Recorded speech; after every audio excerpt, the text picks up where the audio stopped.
Hey, everybody, and welcome. Welcome to tonight's webinar on dyslexia. Very, very glad you are here. And the title of tonight is What Parents and Educators Need to Know About Dyslexia. We have an expert here in the field who has decades of experience, and we'll looking forward to talking to a friend and colleague of many years. Before we begin, we're going to open up with a poll and just getting some information. So Albert, if you could kick that off. This is just a welcome poll, giving a sense of who's here. And it's student, parent, guardian, or educator. And then you have the option, my student is a, and then what grade. Trying to get a sense of the interest in this, what grade level. And all right, if you can just click that, and then if we can help in any way with your work. Okay, so take a minute, if you could, just click those 3 questions, and then we're going to jump in. All right, so I see people are filtering in. We're starting to hit some good early numbers. Well, then let me go ahead and introduce my friend and colleague, Dr. Judy Wellman. So Judy's bio, it's important you understand where she comes from to get a sense of her expertise and how she's grounded in the space. She is a psychologist here in Atlanta, specializing in psychoeducational evaluations, family therapy regarding child-related issues, and psychotherapy for children and for adolescents. So the whole spectrum of working with kids, psych evals, testing, and everything else. She got a PhD in developmental school psychology at Georgia State, where I went. Before that, she got a master's in learning disabilities, and then also a Bachelor of Science in special education and elementary ed in Maryland. Okay, Terrapin, didn't know that. And additionally, she's been practicing for over 30 years here in Atlanta. She was and very much relevant to our talk tonight. For 10 years, she was a school psychologist at the DeKalb school system as part of the preschool team doing assessments, and also as an LD resource room teacher. So Judy has been all in every aspect of this, working with the kids, training the teachers, working with the parents, giving testing to students. She's seen all of it, which makes her so valuable and insightful in this space. So Judy, I want to welcome you to tonight's webinar. Thank you. All right, so tonight's structure is going to be pretty basic. We are going to be doing a series of questions. I'm going to tee them up, and Judy will answer. We'll have some dialogue back and forth. And then at the end, we're going to save some time for Q&A from the parents, families, talking about your own students. But these questions should give us a pretty broad understanding of dyslexia, how it fits, how it signs in school, and everything else. So Judy, to begin with, first question, what is dyslexia, and how does it impact a child's ability to learn? So I think I want to start first with what it isn't, because I think there's a common misperception. As we were all growing up, the jokes about dyslexia was that it was people who saw the word was and thought it was saw, and saw dog and thought it was God. And that's actually not dyslexia. Dyslexia is really much more of a language-based learning disability. And it's really very simply about a student or an adult who is not able to read at the expected level for their intellect. And I think so many of these kids go under the radar without people noting that, they're not reading the way they should. And usually it also impacts, so that's the decoding, the phonological aspects of reading, cracking the code, and then spelling, which is sort of the flip side of it, of putting it back into code. And when that breaks down, that's really usually a sign of dyslexia. Okay, so in terms of the effects on learning from an early age, how does this manifest? You mentioned reading and spelling, but are there other areas? So, there's a misconception that you cannot diagnose dyslexia until children are in school, and that's actually incorrect. There are many signs for even preschoolers that let us very accurately pick those kids up before they fail, which is actually my favorite thing to do, is to catch them before they begin to feel that the learning process is difficult. But when you see little people, sometimes with language difficulty, that's always a bit of a red flag.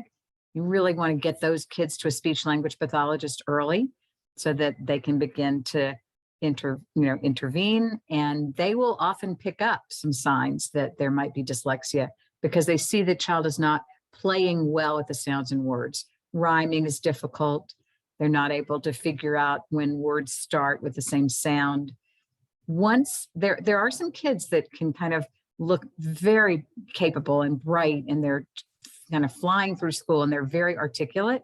And around the middle of kindergarten, when code starts to be introduced, that's when there's suddenly an uh-oh, because it's hard for them to remember the names of the letters. It's hard to assign the sound to the letter and remember it. At the base of dyslexia is a retrieval difficulty retrieving the name of the letter, difficulty retrieving the sound that goes with the letter. And that begins to be a process that we're looking at in middle kindergarten. So it's very easy to begin to pick up these kids around that point. Are they seeing with fMRIs and scanning, PET scans, any kind of brain differences for kids with? In fact, my favorite research, I actually once heard Sally Shaywitz speak. She's up at Yale, and she wrote one of the books that's going to be featured at the end of tonight, which is Overcoming Dyslexia. And when she spoke, she talked about some of the research they're doing up at Yale, where they tested children to get their reading ability. They had strong readers and non-readers, and they put them into scans, the MRI scans. Yep. And what they saw was that the strong reader had the brain lighting up in certain areas of the brain as the student was reading. When the non-reader was attempting to read, the brain was not lighting up the same way. Interesting. Then they intervened and they used a very systematic, multisensory kind of structured literacy approach with the non-reader. And then they did light up, but they lit up in different areas of the brain. So and their learning grade equivalent increased because of the intervention, but the brain is doing it differently. It's compensating using different regions to get the same end result. Yeah. The beauty of the network. So we know that, that's why when I was actually a young teacher many, many decades ago, as we said, we didn't know all of this research about dyslexia. It didn't exist. We called it a learning disability in reading, affecting basic reading skills and sight word skills, impacting fluency, impacting comprehension. But we really didn't know about dyslexia.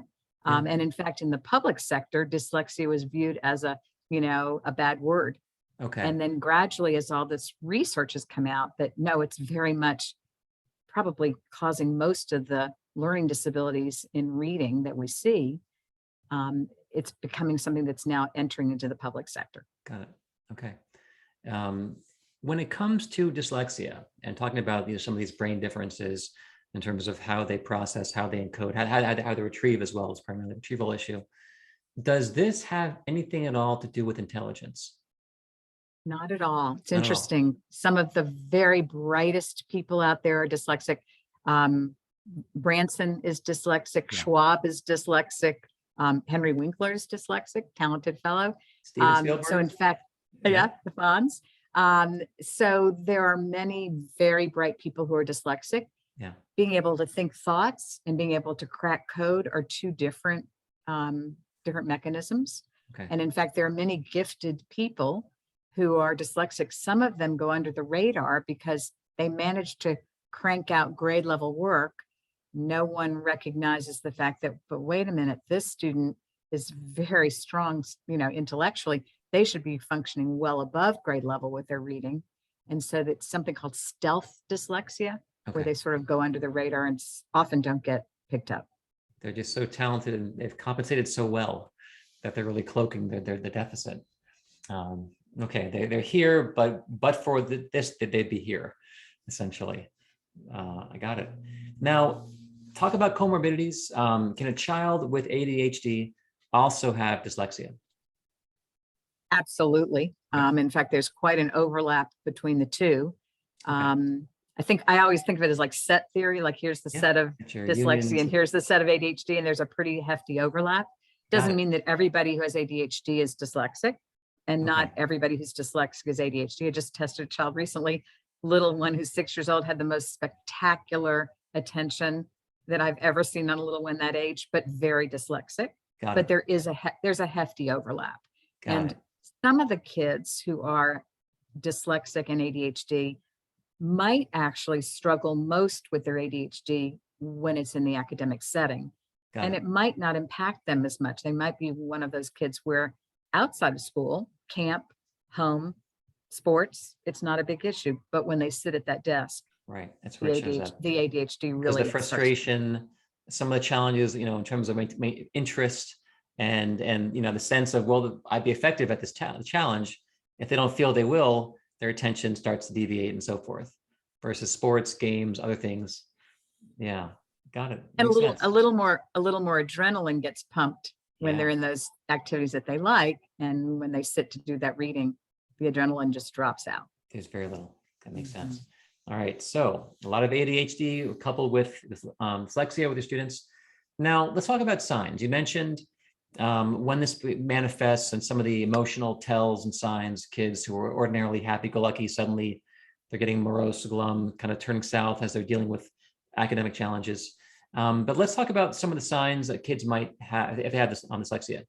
What will parents see at home? First of all, I think parents need to trust their parent gut. I think sometimes they are the first folks that pick this up. Remember, a child is sometimes sitting in a class of 20-something children. And if their temperament is one of those sweet temperaments that goes under the radar, sometimes those kids can get missed for years. Okay. So I would say to parents, trust your gut. If you are sitting with your child during homework, watching incredible struggle on what should be work that they've learned at school, you see your child hating to read. You see that it's a very slow, painful process. They tend to miscall lots of words. They jump at a word based on the first letter. Their spelling is poor. I think that, trust your gut and say, there's a good chance there's something going on here. Don't just assume that because a teacher has not said that your child has a learning disability, don't assume that that means it's all okay. You need to trust yourselves. So you've been a learning specialist on the school side. And what do teachers see in the classroom? So probably part of the issue is that teachers had not been educated. Part of their training did not include instruction in dyslexia. People who ended up going into the field and actually focusing on dyslexia usually did that through after college programming, through workshops and other courses that they chose to take on their own. But it has not typically been part of the training program for teachers. So teachers were coming out into the public sector and in the private sector. And when they were teaching reading, they had not been taught about dyslexia, signs of dyslexia, treatments for dyslexia. And if you don't know what something is, you can't name it. You just see that you have a child that's not doing well, but you don't know what to call it. So I will say there are definitely efforts going on many of the states. I don't want to say all, many states, and some already have done this, have begun to put dyslexia information into their college programs, and schools have worked hard to add training programs once teachers are in the positions that they're holding. And there are many teachers now who have learned methods for instructing children with dyslexia who understand what that is, but we're still doing a lot of catch up. One thing you mentioned yesterday with our talk with Diana really struck me, that parents have information that teachers lack, that the parents have the context of the other children in the family, of the reading level academically of the family, the books they have. And so in some sense, a teacher is getting they don't have that deep, rich context of their two previous siblings. So if there are differences, the parent may see something that the teacher has no idea, that they assume if it's their first kid in the family, this is simply how they read in that family. They don't have a sense of, no, their older sister or brother, very, very different. And of course, teachers don't typically know the intellectual level of their kids, right? Because, intellectual levels are not assessed typically. And so they kind of just expect the students to be functioning at grade level. And when they're kind of close to grade level, they assume that's fine, but they don't always know that sometimes they don't know that they might have a very gifted child in front of them who is not performing the way the rest of the family perform. That's stealth dyslexic again. Is performing at level, but if they had the right accommodation, they'd be blowing things away or the right training and so forth. So in terms of this, yeah, go ahead, I Judy. was gonna say, there was one story that just caught me once. Was it was a newspaper article about a student who was in high school. I think the student might have been heading off to one of the Ivy League schools, but she just knew that her reading was tough for her. Yeah. She did well. I mean, I think she graduated well towards the top of her class. But when she finally said, I need to find out what's going on with me, she did get diagnosed with dyslexia. And it's like she had gone through the entire school system with no one knowing it. So I think there's more of that than I wish. So let me ask you a question. The counterfactual, like that student, let's say, okay, she made it through. She's top 10% of her class, going to a top school in the country. What could have been different for that student? I think, first of all, that student could have gotten some intervention even late in the game, working with somebody to teach some explicit phonetic rules to help them figure out tough words. We have options like books on audio. Yeah. There's Learning Ally is one of the audio text programs. And if someone has been diagnosed, they can get that for a very minimal fee. And all of their textbooks can be audio. So if someone's going to learn better by listening to the textbook and making sure they hear all the words correctly, we want them to have that opportunity. Okay. So it could have been a less stressful experience for that student. Absolutely. In addition to the fact that sometimes students get penalized because they need to read slowly in order to work their way through the material. And if they could get some extended time, it will make a huge difference. That's been my experience working with kids with dyslexia for the GRE and the GMAT and then the SATs. It's the extra time makes a tremendous difference for those kids. And I've seen performance shift dramatically with the accommodation. Right. And some people will say, gee, is it fair to get extra time? I promise you that if someone's dyslexic and they get the extended time and they're plugging through, it's going to change their score dramatically. Yeah. If someone is not dyslexic and we make them sit in that room for twice as much time, they're not going to get anything else correct. Yeah. I've seen one of my students, Woodward kid, went from a 26 to a 33. And it's like, that is a game-changing increase just with the combination. So when it comes to dyslexia, we're kind of going back to a sub-point in the question, in terms of what parents see at home, what teachers might see in the classroom, are there different signs, different tells by age, elementary versus middle or high? I think in terms of the little ones, we're going to see that struggle with the names of the letters, the sounds for the letters, rhyming. As they get a little older, you start seeing that they're reading slowly. Okay. And when you read slowly, you actually lose some of when the fluency is off, you lose the comprehension. When you lose the comprehension, you lose the joy. Right. So you start to see kids middle school who don't like to read. And it just increases in complexity by the time they hit high school. So have you seen that pivot when students begin to work a system, rules, like an increase in pleasure with reading and joy? Is that? I've seen some kids where it's like you can't get them to stop reading because now they can crack the code, they can get the comprehension out and love it. And they fall in love with reading. It goes from a frustrating struggle to then suddenly this source of pleasure for them. Very cool. So let's talk about if a parent is concerned, if someone in our audience tonight is concerned about their child's reading abilities, what's the first thing they should do? I would start with talking to the teachers and find out, do you see this at all? But I wouldn't stop there. Okay. If as a parent you see that your child really struggles to work through passages that are appropriate for their age and ability, and you see spelling difficulty, and you see very slow speed of reading, I think that I would either try to encourage some kind of information gathering from the school, or I would reach out to find some private assessment in the community. Okay, so phase one, talk to your teachers, talk to the school, get context. And the second, if possible, go and get some testing. Like when and how should they seek a diagnosis? How do you work that?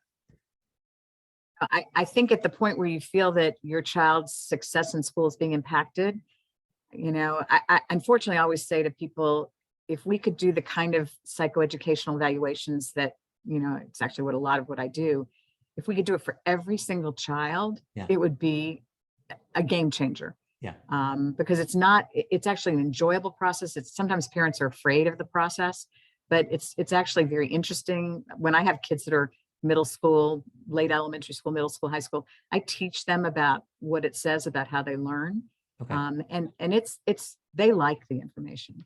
But the tough thing is just when you're going privately, there's, time and money factors. And so even in the school system, when I was a school psychologist, sometimes the schools wait to do the assessment until they're pretty sure somebody's going to be, significantly enough impaired to qualify for special education, so that the time that was spent, doing the testing ends up getting the child placed. So it's one of the things I don't like waiting until somebody's moderate to severe. I want to intervene when they're mild and, address the issue sooner. Got it. So if a parent is in a public school setting and they have one person doing evals for, I don't know how many kids, and they're at the back of the queue, are there times you recommend them going to a private facility? And that's okay. Absolutely. Either private testing, or if they cannot handle that, I would at least say take your financial, dollars and do private tutoring with somebody who understands dyslexia. Got it. Okay. Mm-hmm. All right. Next question. There's been more media coverage in the last few years about dyslexia and how it sometimes goes undiagnosed. So one of the questions is how common is it? And then why does it, how can it be overlooked essentially? It's interesting. I was preparing for this. I was looking at some of the research, and some folks use a quote of 5%, but that's based on kids that are in special education. And then some people go all the way up to 20% of students if you do it based on kids that are not reading at the level that you would want them to be reading. They may not have qualified for special education, but they are struggling somewhat with the reading process. And I would probably say to you, I bet that 20% number is really the accurate number. That's right. Because I think there's probably adults in the audience, and certainly I know that when you tutor kids, you probably find high school kids that you suddenly say, good gracious, they're not reading. Something like is off. should. Yeah, and sometimes it's that discrepancy, but once we're doing standardized testing and there's a clock on them and they've been able to get, like more time at home to write, suddenly we're watching them and it's like, wow, your grades are here, but your testing is here. And when you observe them and watch them read in a one-to-one setting, you realize something is amiss. Because there's context you get as a tutor when you're watching someone within a foot of them and you're watching them process that you may not get in front of a classroom. You see, so there are definitely students over the years who we've sent to get diagnoses and talk to the parents, like we think something is actually underlying the score deficit. It's not just they're not trying or there's something more here. Of course, this last few years with certain kids that have not been in a school and have been operating strictly through Zoom, good gracious, those kids are going to go undetected. Right. Because you had no one on a camera screen. That was very tough. So maybe those kids lost a year or two if someone had actually watched them working and reading on the textbook. Got it. So in terms of dyslexia getting overlooked, we mentioned the stealth dyslexia, the really, really sharp kids. We mentioned a lack of training historically on the part of any teachers who didn't know what to look for. Are there other reasons why dyslexia gets overlooked? I think sometimes really good kids just know how to play the game of school. And they may get, for example, caught on a test, so they get low grades on a test, but they get their homework done.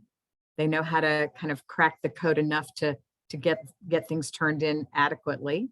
They do projects, they take retests, and I think they manage to get, people go based on grades. I always have said to parents many, many years in doing this job that I do, I don't trust report cards. Report cards are sometimes, just they don't always match what a kid's ability so interesting, because kids who see the system and they know the game, to your point, the extra credit points. So testing, when they're under time pressure to actually read and process, they really struggle. But at home, you get lots of help, a lot of help seeking and resources besides yourself, doing papers and projects and group projects and all that. By the way, there's also some question about gender differences. Yes. And there's a lot of controversy. typically, if you look at, for example, a private school with learning disabled kids who are Yeah. dyslexic, you're going to see more boys. Okay. There's going to be fewer girls. But Dr. Shaywitz feels that that's only because they're getting referred for testing. The boys are getting referred for testing, primarily because there's something else that gets them caught, not so much their learning. Sometimes it's their frustration, their behavior. And so they get picked up more, and that probably the actual occurrence is more equal, that there are just as many dyslexic girls, but they aren't getting picked up as much. And I think that's probably true. Got it. Okay. In terms of like heritability, and in terms of dyslexia running in families, what's your experience with that? And what do you know from the research? My joke is that sometimes I'll even have a parent who adopted a child, and it's like it runs through the adoption, but it definitely runs through families. Okay. And when you're sitting and doing a conference and going over the results with a parent, usually one of them says, this could be my conference. You're talking about me. Okay. And sometimes they've gone back and gotten their old report cards from, if they had one of those parents that are pack rats and kept everything, they're able to look back and they'll see that there was some notice on some of the report cards, needs to keep working on reading. There's some little cue words, but nobody knew how to diagnose that. Got it.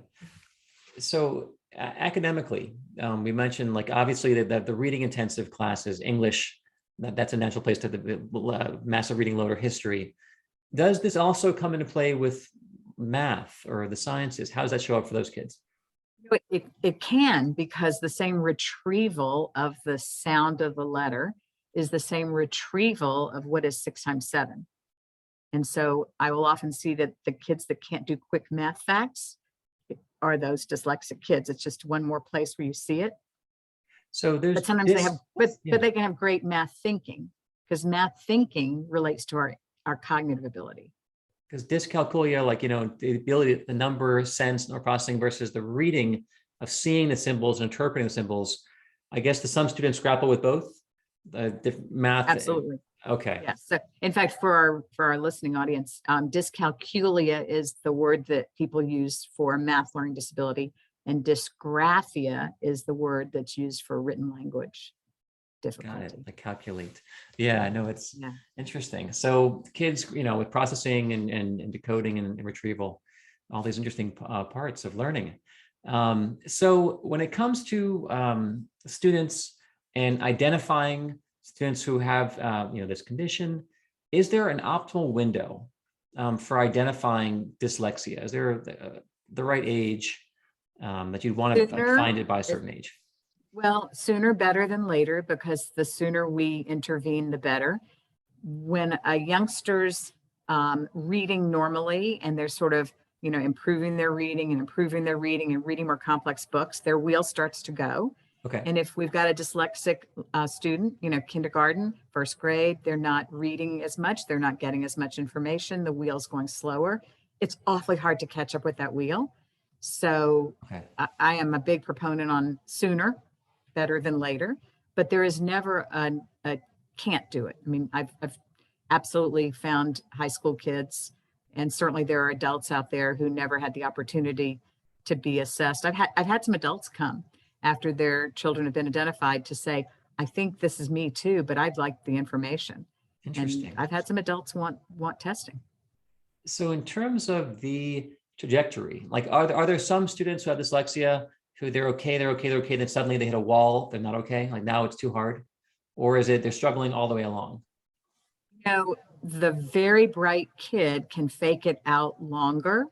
Okay. And sometimes it's like they were struggling the whole time, but they were managing to get by. And then it hits the point where you're really having to read much lengthier books, more complex books. And that can be the point where it catches some of those very bright kids. How, as a very experienced clinician, how quickly can you diagnose someone with dyslexia? If they came to you, if you had to, we're in a rush, like how much time do you need on average? We usually do about a 5.5 to 6.5 hour assessment. It's pretty big. Okay. And we can tell. Because what we look at intellect so that we have a good sense of what the potential is for that student. And then we look at their actual performance in reading. Okay. their ability to read sight words and phonics skills, and their comprehension and their fluency and their spelling ability and their writing ability and their math also. Okay. And once you compare that to what the expectation for that person is, it's very easy to say. And we look at processing. Got it. So phonological processing is certainly, I say it's the gold standard in determining a dyslexic kid, is Yeah. those kids that have difficulty playing with the sounds of words. Okay. For example, being able to say the word cup without the k, and being able to go up, but gradually more and more difficult words doing that. Got it. If you like gave a student a book that was grade level and had them read to you out loud, would it be, could you, with your background, be able to, distinguish, if there's something, there's probably dyslexia here is from them reading to you? They would be miscalling a lot of words. They'd be, some small words, and then be misreading other words, and you would slower speed. Okay. And a slower speed to the extent where they're just not enjoying what they're reading. Okay. In terms of the timing that, when this begins to manifest, problems begin to emerge, that you'd want to identify it, is there is it first grade or second grade, or is there like I'd love to have it before this age? Is there? I love to have it before they know that there's any problem.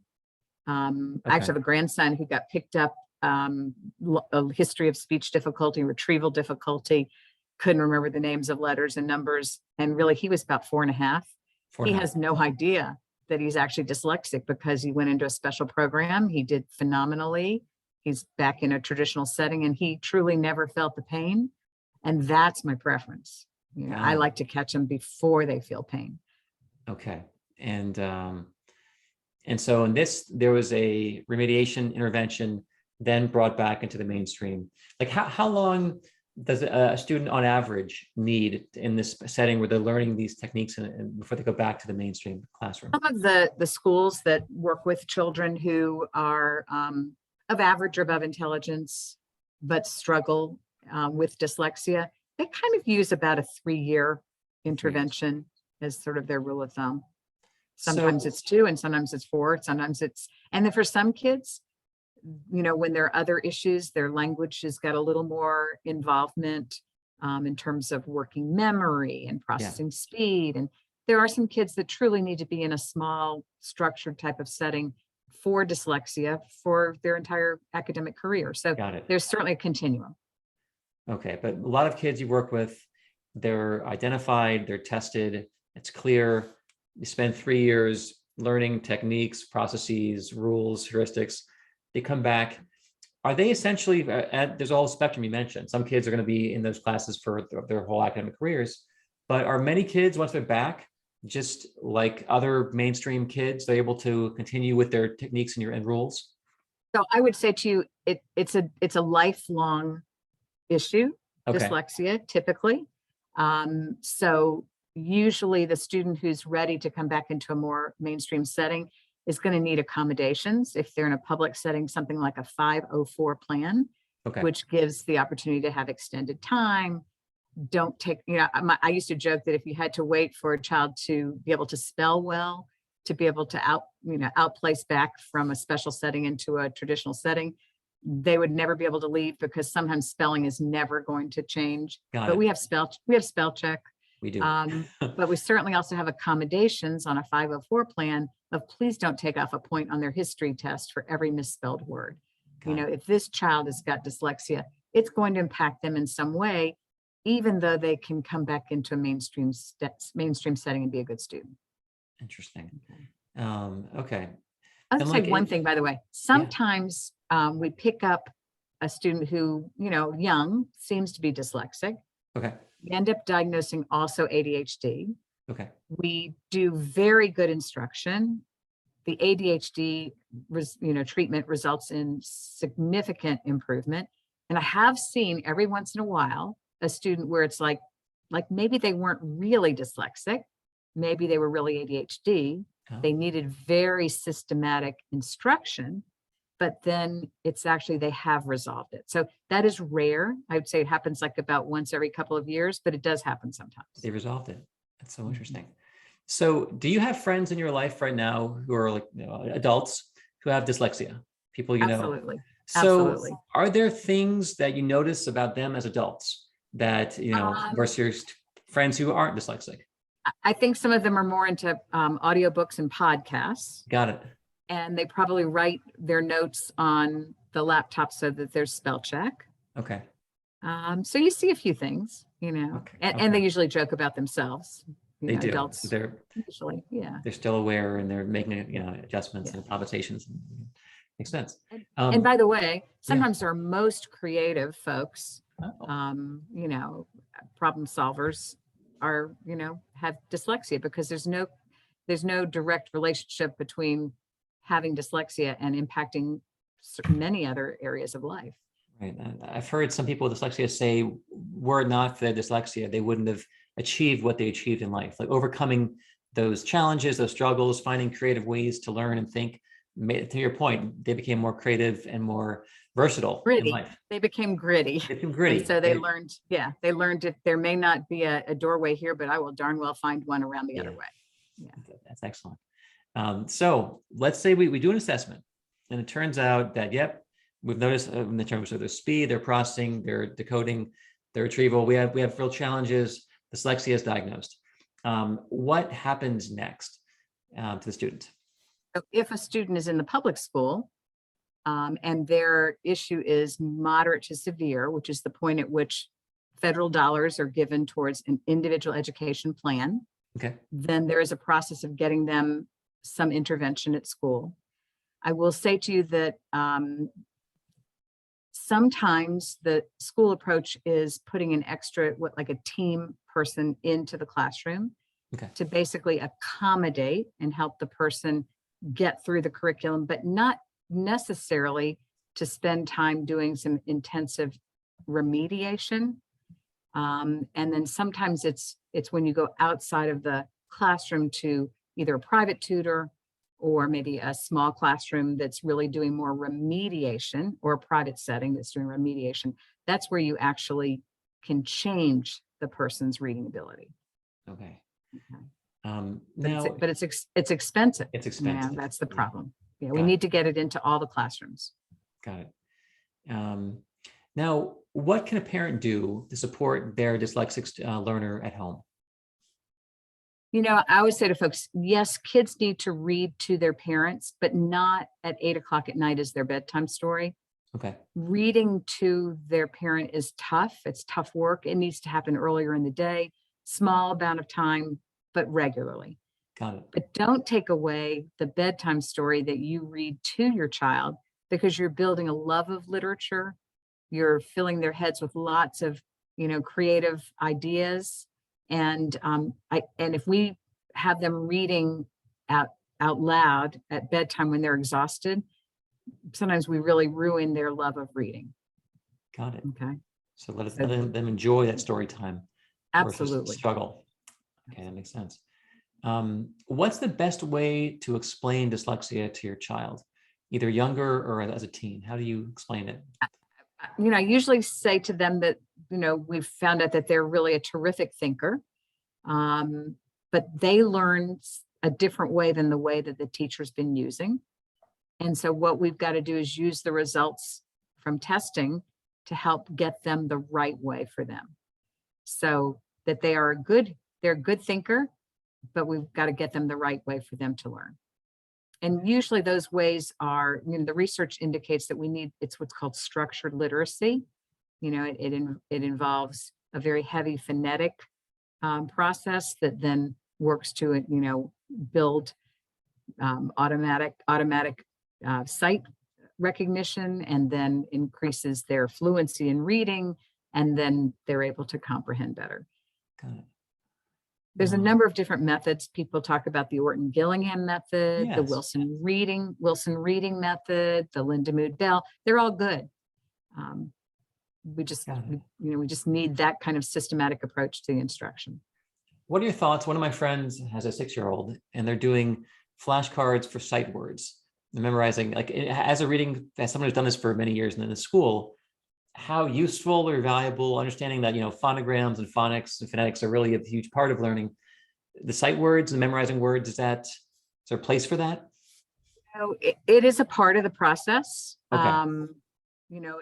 That is a hard thing for dyslexic kids, is their sight word vocabulary and their spelling. Those are the two pieces that usually are impacted, and they get around it by learning their phonetic rules so strongly that they're able to implement those with automaticity and be able to work their way through words that they don't know.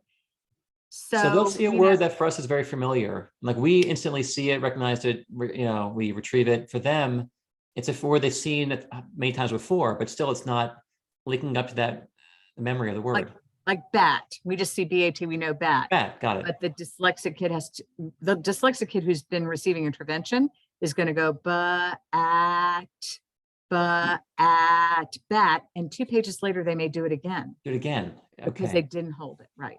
So, it's okay to do anything that a parent does as long as the child thinks it's fun and a game and it's not frustrating. So using sight word flashcards is fine as long as the child is thinking that it's fun and they're succeeding.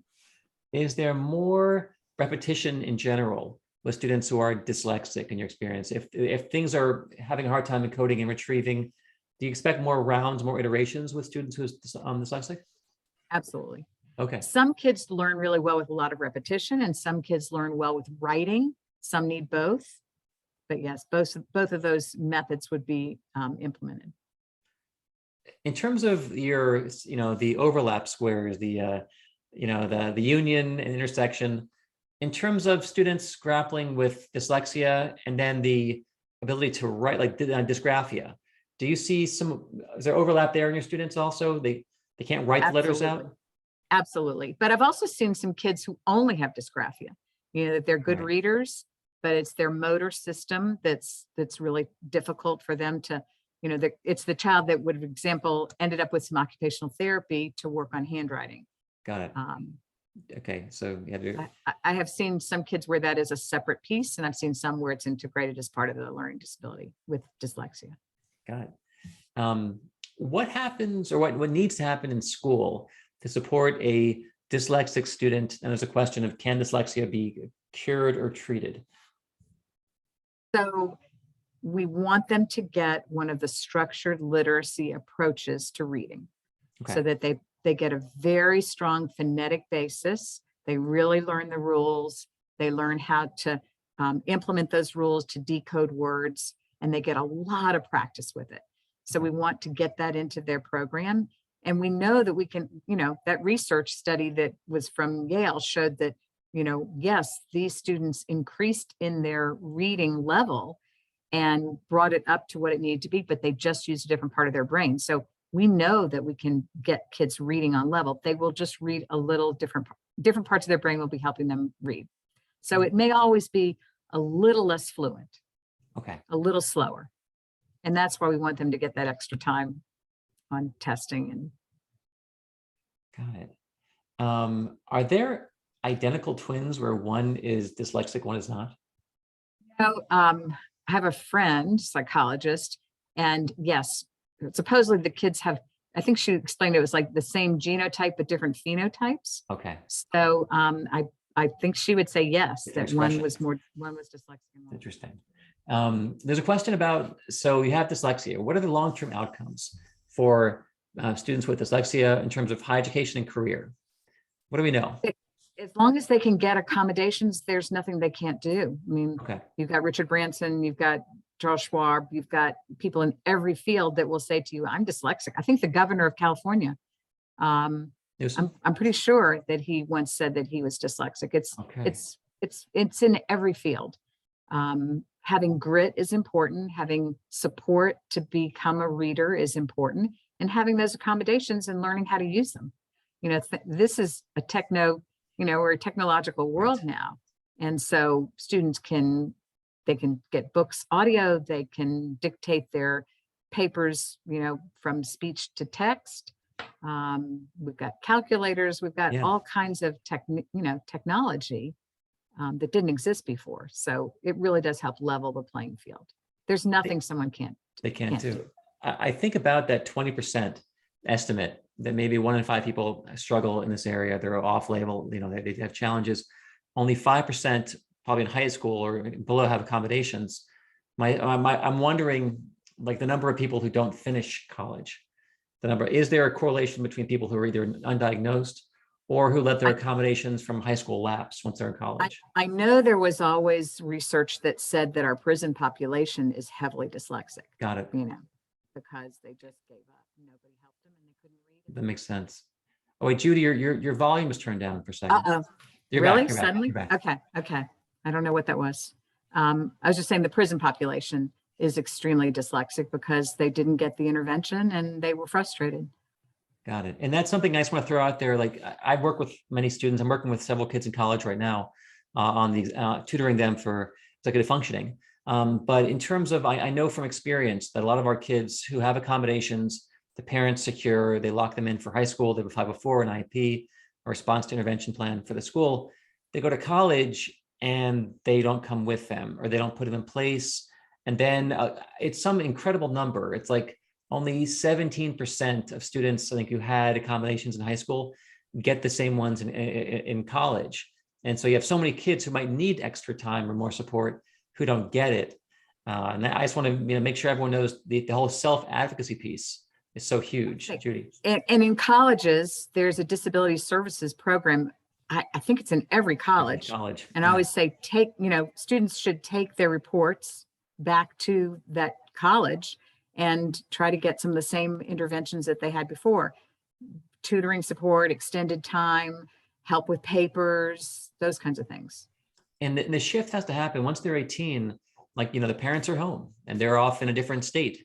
In terms of this self-advocacy, how important that is for students to be able to speak, when do you recommend that students begin taking some of this on, even at a high school level, so they can begin to own this conversation? One of the things I've always done when I do my conferences, if it's a student who's in 9th grade, I actually give them the conference. And my joke is I call the parents the peanut gallery. Okay. Because I say to the student, you have to begin to advocate for yourself now. Okay. And so I start that at 9th grade. And I've had younger kids where they might come in for a small half-hour session to just get the high points of how do I learn and what are my accommodations that I need to be working towards. So I think we have to just make sure we don't let them go off to college without knowing about themselves. Got it. Knowing the language, their diagnosis, what they need, and how to advocate on their behalf. Makes sense. And having that sense of comfort, like with the language and with this, so they're not ashamed or afraid or hiding. They don't, they'd rather be normal or something like that versus accepting this is how I'm built. I often say to them, I promise you that every single Ivy League college has diagnosed dyslexic students who are using their accommodations. And some of them are going to end up coming up with cures for some of our illnesses. We want them to take their time in the lab and on their tests. And, we want them to get their accommodations because they're going to accomplish great things for us. And if they are going to get their accommodations, it's okay to get your accommodations. Excellent. Is there one thing that you wish every parent and teacher knew about dyslexia? Probably that every child has the right to learn to read the way they learn the best. Okay. And as parents of young kids, we need to be their advocate. Okay. And then teach them to be their advocate as they get older. Okay. Excellent. Then we're about to go into questions, and I have a couple slides for resources. But are there any recommendations for further resources, either top books or top websites? I think actually it's going to be on one of your slides. On the slides. Okay. Let me actually pause for a moment and let me share my screen, and I will take us there. Hold on for a moment. Let me share that. Okay, and I'm going to go full screen. I'm sorry for a second, slideshow. View slideshow. There we go. And so in terms of the resources for everybody, And we'll probably mail this to you as There it well. is. So It's you right have there. this. Yeah. So these books, Judy, give us a quick hint on some of these resources. So I would say Overcoming Dyslexia by Dr. Sally Shaywitz at Yale, to me is I tell every parent to read that, or to at least get an audio version of it when their child's diagnosed. I just think it's extremely important. I also think Dr. Marianne Wolf is spectacular, Proust and the Squid. I have actually not read The Dyslexic Advantage, but I've heard other people say that they think it's terrific. I love the movie The Big Picture, Rethinking Dyslexia. It's actually by Robert Redford's son, James Redford. Oh. One of the students in the movie, in the documentary, is actually Robert Redford's grandson. So I think the right brain creative piece probably runs through them. Okay. And I often recommend that parents watch this movie with their students once they're about 9, 10 years old, because they will really get a sense of pride being dyslexic. Okay. They will see very, creative, interesting, articulate kids talking about their dyslexia. There's a father in there who's a surgeon. And when his daughter gets diagnosed, he goes, I understand now, I could never learn the cadaver from my books. I had to actually be in there with the body. And then I was able to see it. And he's a very successful surgeon, but he suddenly realized, oh my gosh, I've been struggling with dyslexia my whole life and didn't know. It's amazing. It's a phenomenal film. And then I do have some, I think there's another slide with some books for kids. Henry Winkler has done a whole series, and Here's Hank is for little kids, and Hank Zipser is for the older kids. And I happen to adore Thank You, Mr. Faulker by Patricia Palacho. She is dyslexic, and it's really her story about being a little girl and not being able to read. Now, she's meanwhile become a book writer, and her frustration. And this one teacher who was not a special ed teacher, he was just a kind, good teacher who spent time with her and worked with her and taught her how to read. And she goes back to like a reception or something in his honor at some point, and he of course doesn't remember, because that's just what he did every day. But for her, he changed her life. When I used to read that book with the kids, it was hard not to cry, but it's spectacular. Fabulous. So we have some books for the parents, we have some books for the kids. And we have a few slides here from Apple Ruth, then we'll go to questions.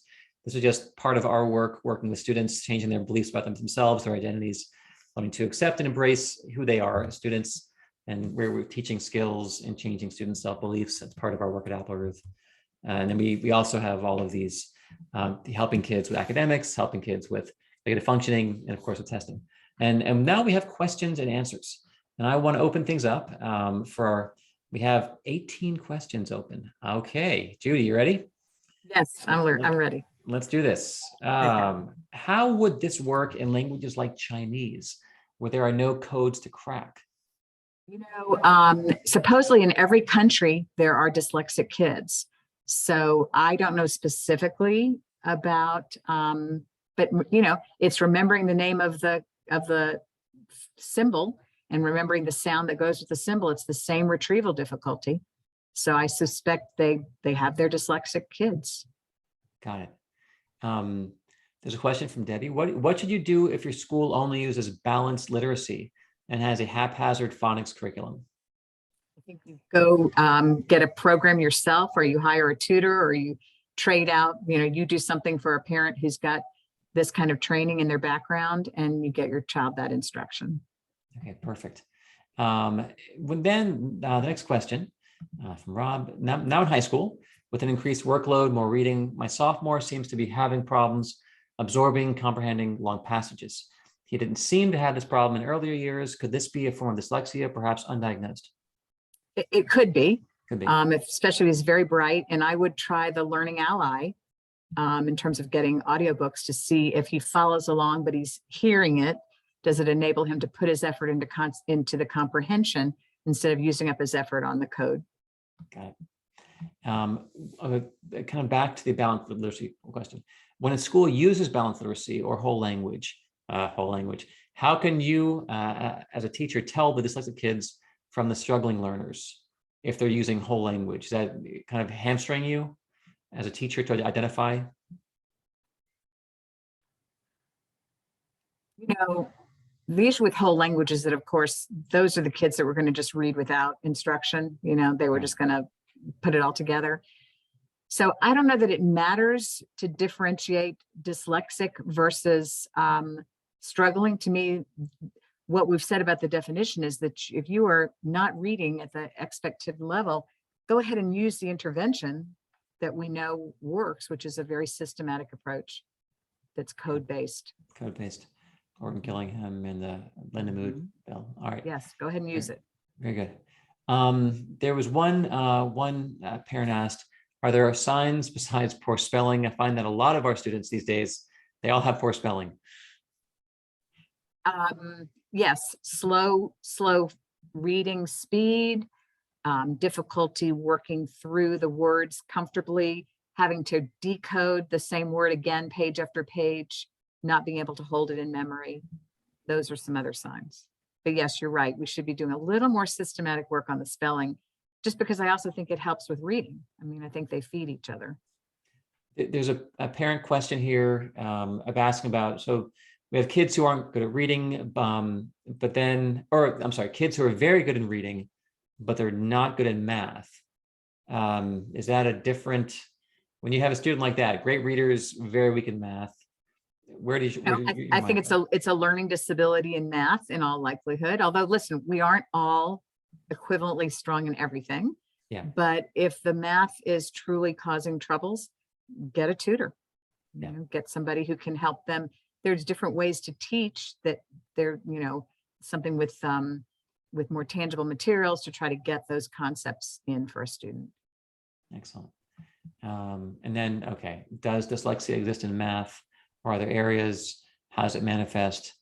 So like when someone's struggling with math and they're dyslexic, does it show up? You mentioned it's not flipping things around, but is it going to be like processing? Like how does it show up for those kids? What I see is they really struggle with retaining their math facts. Okay. They struggle to remember the steps. Like if they're doing multiplication of, you know, 2 digits by 2 digits, they can't remember like renaming. Where do I put the number?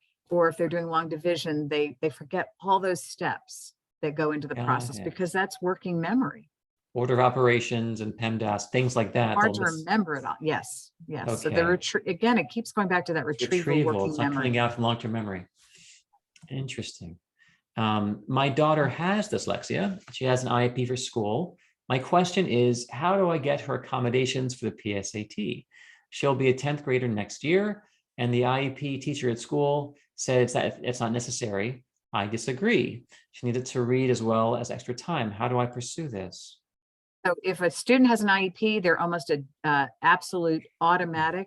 Yeah. The counselor sends in the form saying that they need extended time on the PSAT. I wouldn't want that student to have the frustration of taking the PSAT without the extended time, maybe in a quiet setting, maybe over a couple of days instead of all in one setting. But I would want that accommodation to be in right from the beginning. And once, by the way, you've been approved by the SAT, ACT, AP, well, as you can say, Jed, it's for all the duration of high school. So yes, you want to get that approval and get it resolved so that it's done. And then you don't lose it. So there should be a disabilities coordinator who handles the uploading of everything. So even if the IEP teacher is not as juiced about this, you go to the coordinator of testing for the school, and here's the IEP, and they're going to upload all the documentation that's needed and required. And it is these days so much, it's almost automatic, you know, which is really brilliant. That used to be. All right, Kathy, do you think there is more difficulty with phonetics coming from a bilingual household, elementary school age? That was first. So if you have what do you think? So, you know, I've worked with a lot of kids that are bilingual, and what I've said is that sometimes they have like width of language, like they have 2 words for spoon and 2 words for book and 2 words for house. And so their head is kind of full with double for each word when they're little. And so sometimes I don't get, for example, I might not get as much abstract language yet, but I do think they get there. But it's just their head is, head can only take in so much. Right. And so they're filling on the double, but I do think it pays off as long as they're, doing well with it.